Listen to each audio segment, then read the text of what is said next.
नमस्कार किसान साथियों, आप सभी का स्वागत है मेरे YouTube चैनल कृषि जगत में। तो किसान साथियों, आज हम बात करेंगे समर्थन मूल्य सरसों और चने की जो खरीद है उसके बारे में। नोटिफिकेशन तो आ चुका है, लेकिन कुछ जानकारियां अपने जानेंगे। तो रजिस्ट्रेशन शुरू होने की अभी तारीख हमें पता नहीं है। बहुत सारे किसान भाइयों का मैसेज भी आ रहा है, फोन भी आ रहे हैं। और रजिस्ट्रेशन करवाते समय किन किन बातों का ध्यान रखना चाहिए या कौन कौन से दस्तावेज लगेंगे, और जिन किसान भाइयों ने जमीन ठेके पे ले रखी है तो उनको कौन कौन से दस्तावेज इसमें संलग्न करने पड़ेंगे, और समर्थन मूल्य पर सरसों की क्या दर रहेगी, और एक बीघे की कितनी सरसों तुलवाई करवा सकते हैं और अधिकतम कितनी तुलाई करवा सकते हैं, इसके बारे में हम जानेंगे। और एक जन आधार पर किसान भाई कितनी सरसों बेच सकता है, और उसी के साथ रजिस्ट्रेशन होने के बाद किसान भाइयों को सूचना किस माध्यम से मिलेगी। तो बहुत सारे किसान भाइयों को भ्रांति भी होती है कि हमें हमारा नंबर भी ना निकले, और बार बार वो प्रयास करते रहते हैं, पूछते रहते हैं इसी के बारे में। और दो जो धानंग मजदूरी है और जराई है वो कितनी रहेगी, कैसे उसको पे करना पड़ेगा, और उनको जो अमाउंट है धानक मजदूरी की वो अमाउंट से कट के आएगी या उन्हें कैश पेमेंट करनी पड़ेगी, इसी के बारे में हम थोड़ी जानकारी देंगे। और तो चलो वीडियो शुरू करते हैं। तो जिन किसान भाइयों ने सरसों बो रखी है तो वो मेरी वीडियो अंत तक जरूर देखें, और जिन किसान भाइयों ने अभी मेरा यूट्यूब चैनल कृषि जगत सब्सक्राइब नहीं किया तो सब्सक्राइब करें सहकारी समिति में। और आपको संपूर्ण जानकारी देंगे इसके बारे में शुभम अग्रवाल जी। नमस्कार सर नमस्कार। नमस्कार। सर तो आप थोड़ा दें जानकारी अपने दर्शकों को, किसान भाइयों को। मैं सोम अग्रवाल अनूपड़ क्रय विक्रय सहकारी समिति में परचेजिंग इंचार्ज। जो भी कोई भी परचेजिंग होती है सरसों की, चना की, मूंग की, जो भी परचेजिंग का कार्य होता है उसमें भी इंचार्ज का कार्य मेरे द्वारा किया जाता है। कोई भी पैरामीटर सॉर्ट आउट करने के लिए, कोई भी डॉक्यूमेंटेशन देखने के लिए पूरा सर कार्य मेरे आप द्वारा बताएं संपूर्ण कि किया जाता है। रजिस्ट्रेशन शुरू किस तारीख को होने वाला है। सर अभी किसान भाइयों को यह संदेह है कि अभी कोई तारीख निश्चित नहीं हुई है, तो कितनी तारीख को शुरू होने वाला है सर ये रजिस्ट्रेशन से। नहीं, रजिस्ट्रेशन की तारीख तो डिसाइड हो चुकी है।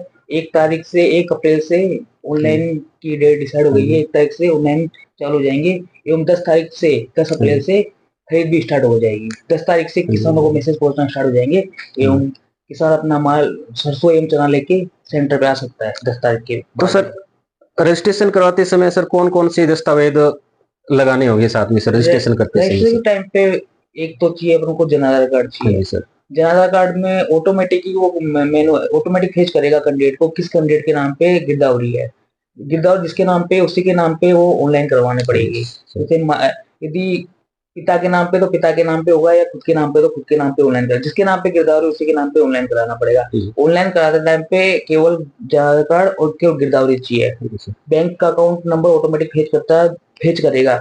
जो account number Jan Aadhaar card के अंदर है हाँ वही जी। अकाउंट नंबर में ही पेमेंट आएगा। पेमेंट आएगा सर। इसके अलावा खरीद केंद्र पे डॉक्यूमेंट्स लेके जाना पड़ेगा आपको, पासबुक का, बैंक की पासबुक। अच्छा अच्छा। ऑनलाइन के टाइम पे नहीं चाहिए बैंक हाँ जी पासबुक, ठीक है ऑनलाइन सर। टाइम पे ऑटोमेटिक फेच करेगा वो हाँ तो चीज। सर जब आप किसान भाई सरसों लेके आएंगे अपने सेंटर पे तो उनके साथ साथ जन आधार कार्ड और बैंक पासबुक की फोटोकॉपी और रजिस्ट्रेशन और गिरदावरी, ये गिरदावरी सब कुछ आके और लेके आना पड़ेगा। लेके आना पड़ेगा। लेकिन ऑनलाइन के टाइम पे केवल गिरदावरी और आधार कार्ड चाहिए केवल। तो इसके साथ सर इनकी जो समर्थन मूल्य की जो दर है वो क्या रहेगी सर।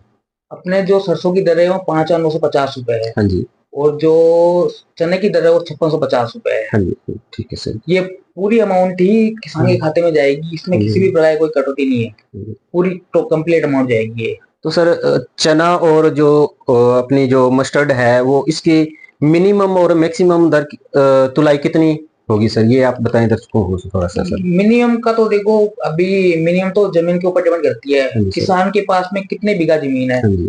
उस जमीन के अकॉर्डिंग डिपेंड करती है। किसी के पास जमीन 1 बीघा है, किसी के पास 2 बीघा, किसी के पास एक मुरब्बा जमीन है। तो अभी क्या डाटा अभी तक आया नहीं, कृषि विभाग का डाटा होता है कि 1 बीघा पे आपको कितनी सरसों लेनी है।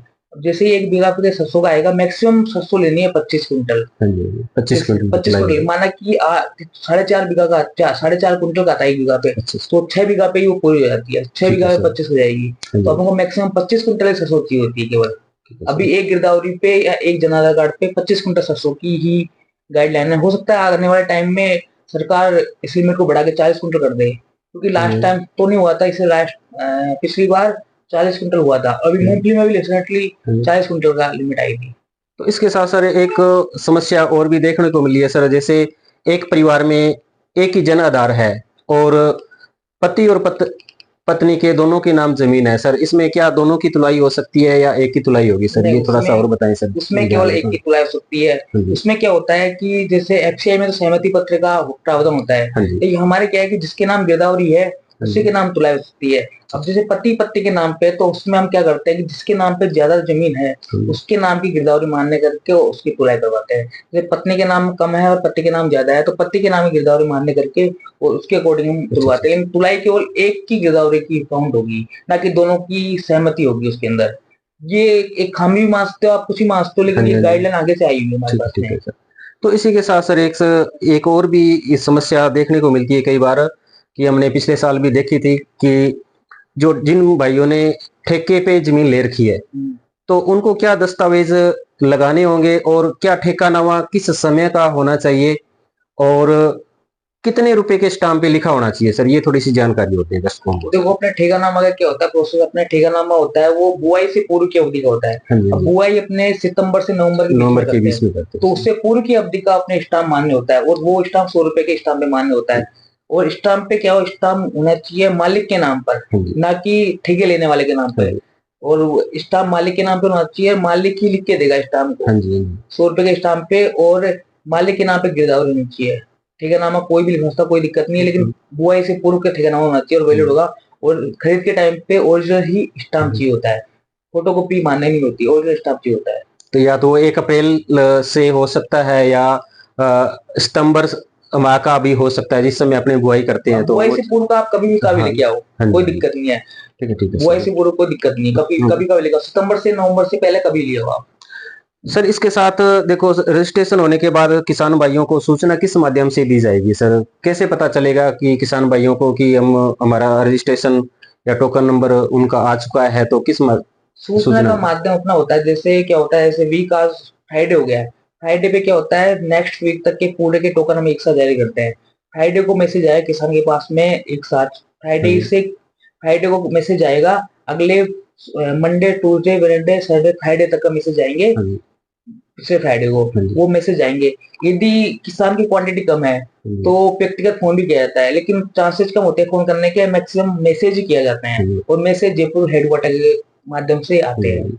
तो वो कहने का मतलब भी किसान भाइयों को 10 दिन पहले उनको मैसेज मिल जाएगा सर? 10 दिन पहले मैसेज मिलता है। और उनको मतलब कितने दिनों के अंदर वो तुलवाई करवा सकते हैं सर? वो मैसेज की ये थोड़ा डेट सा। डेट आ रही है उसकी, जैसे डेट 1 तारीख की आई है, हाँ तो जी। 10 तारीख तक वो तुलाई करा सकते हैं अपनी। हाँ जी। एक मैसेज में लिखा होता है आपकी तुलाई की दिनांक 1 तारीख है, हाँ जी। तो वो 10 दिन तो मान्य होती है। एक ठीक से है दस सर। दिन के बीच में कभी तुलाई करा सकते हैं, कोई दिक्कत हाँ नहीं है जी। इसमें। तो जी। इसके तो एक और सर, जो जैसे किसान भाई क्या है कि पहले हमने देखा है कि किसान भाई सरसों लेके आ जाते हैं तो वो सोचते हैं कि हमारी जो अमाउंट है उसके अंदर से जो दानक मजदूरी और जो जराई है उसी के अंदर से कटेगी, लेकिन इसका प्रोसेस थोड़ा अलग है, या तो आप क्या कहना चाहोगे? इनके अकाउंट से कटेगी या उनको तुरंत पे करनी पड़ेगी, कैश में पे करनी पड़ेगी? ये थोड़ा सा और ये जो बताएं सर। पेमेंट है, धानक जराई वाला जो पेमेंट है, ये किसान को कैश पेमेंट करना पड़ता है। हाँ जी सर। हमारे यहाँ जो 5950 का जो प्राइस दिया गया हाँ है, जी। वो पूरी अमाउंट किसान के अकाउंट में जाएगी। ठीक ठीक इसमें सर। तो कुछ भी अमाउंट डेबिट नहीं किया जाएगा। धानक मजदूरी जो होती है अपने 0.50 रुपया सैकड़ा होती है, हाँ जी। तो ये अमाउंट शायद मेरे हिसाब से 29 रुपये 75 पैसे बनती है, हाँ जी। जो सरसों का बताया मैंने। और 1.5 रुपया अभी सेटली है, उसका आने वाले टाइम में बढ़ जाए, क्योंकि मंडी समिति की दरें होती है, वो अप्रैल में डिसाइड हो गया। हाँ जी। हो सकता है वो जराई बढ़ जाए। ठीक तो है सर। अपन यदि पुरानी दरें मानते हैं तो 2975 रुपए तो अपने धानक हो गई, और और एक 1.5 रुपया अपने जराई हो गई। अच्छा तो अच्छा। कुल मिला के अपने 31 रुपए 25 पैसे होते 25 पैसे हैं, जो पर कुंटल के हिसाब से किसान को किसान को पे करने पे करने पड़ेंगे। पड़ेंगे तुलाई के जस्ट जस्ट। बाद में। वो केस और में देने पड़ेंगे। और वो लेबर चार्ज होता है, वो लेबर के पास में रहता है। बेहतर, ठीक है सर। तो ये सभी जानकारी आज हम इस वीडियो में बताई है। तो किसान साथियों, शुभम अग्रवाल जी का मैं धन्यवाद करता हूं सर, जिन्होंने बहुत कीमती समय निकाल के हमें ये जानकारी दी है। और किसान भाइयों, ये वीडियो आपको कैसे लगी? अगर अच्छी लगी है तो आप इसे लाइक शेयर जरूर करें। जय जवान जय किसान। धन्यवाद sir. Thank you. Thank you sir. Thank you.